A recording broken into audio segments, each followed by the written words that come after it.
Assalamu alaikum. I hope you all are fine and doing good. Welcome to a new lecture. And in this lecture, we will prove the statement which is related to circles. ठीक है? अब देखिए यहाँ पे given ये है if two chords of circle are congruent. ठीक है? अगर वो दोनों congruent है ना, तो condition ये है कि then they will be equidistant from center.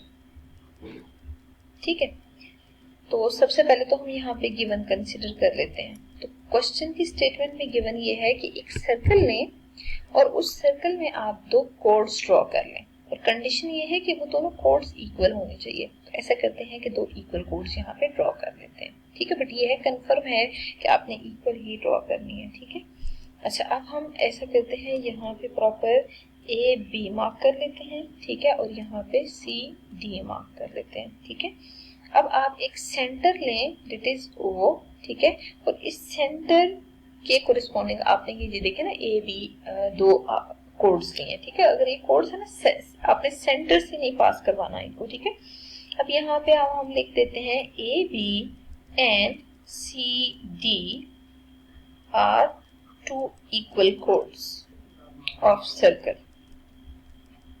ठीक है, with center at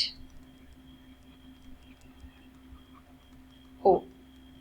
अब देखिए साथ ही आपको गिवन है कि अगर ये chords of circle है ना, तो देखिए हमें यहाँ से कंडीशन क्लियर है कि अगर आप परपेंडिकुलर ड्रॉ करते हैं फ्रॉम सेंटर, तो हमें कंफर्म है कि अगर ये ओ एच है, ठीक है, और ये ओ के है, तो ओ एच परपेंडिकुलर होगा ए बी पे। ठीक है, एंड दूसरी कंडीशन हम क्या लिखेंगे कि जो ओ के है वो सी डी पे परपेंडिकुलर है। ठीक है, तो यहाँ पे ओ के को लिख देते हैं कि वो परपेंडिकुलर है सी के पे। ठीक है, सी डी पे। ठीक है, ओ के जो है ना वो सी डी पे परपेंडिकुलर है, तो यहाँ पे सी डी के लिए कंडीशन लिख लें।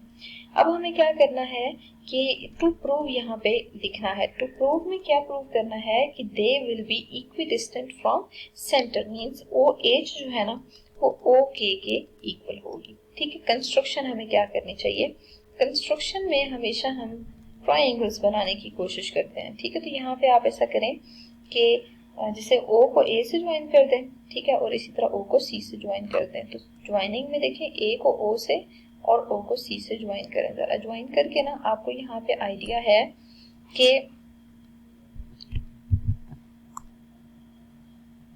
सिंपल हमने ज्वाइन किया है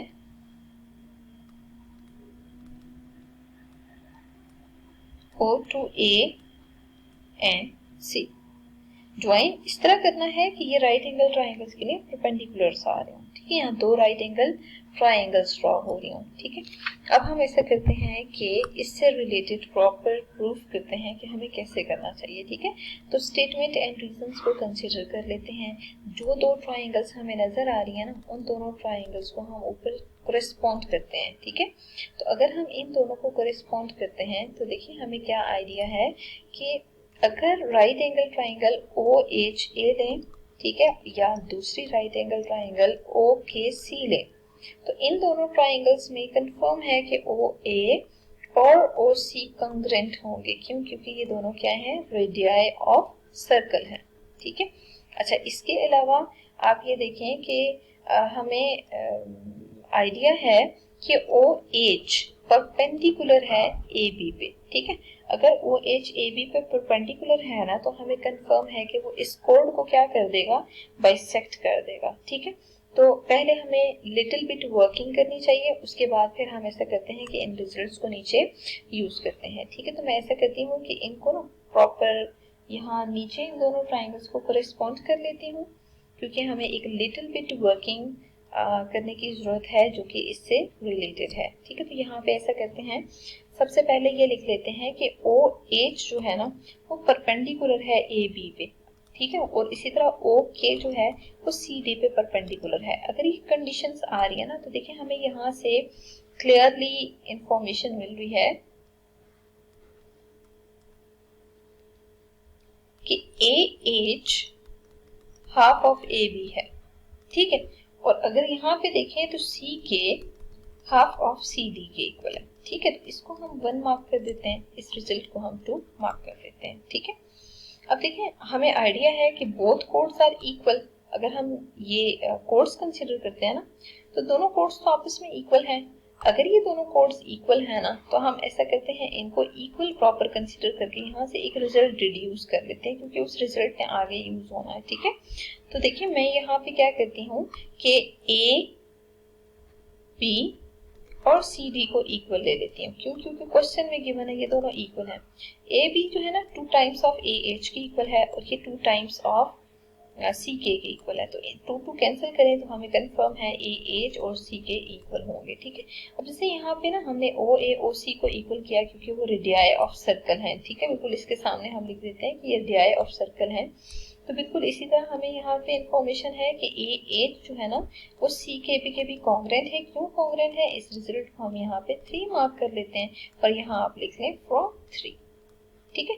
थर्ड रिजल्ट से ना हमें ये आइडिया है कि बेसिकली ये रिजल्ट होल्ड कर रहा है, ठीक है।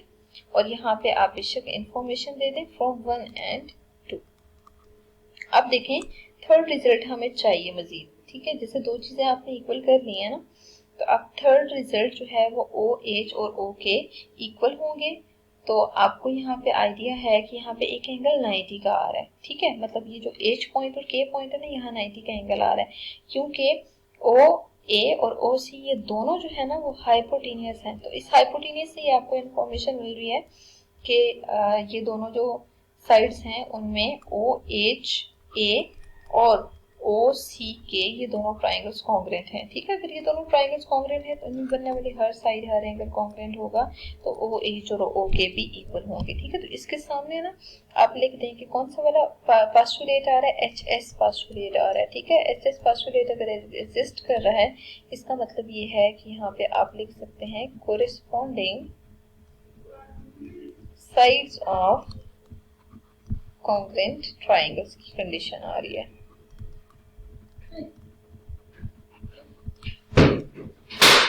Hence,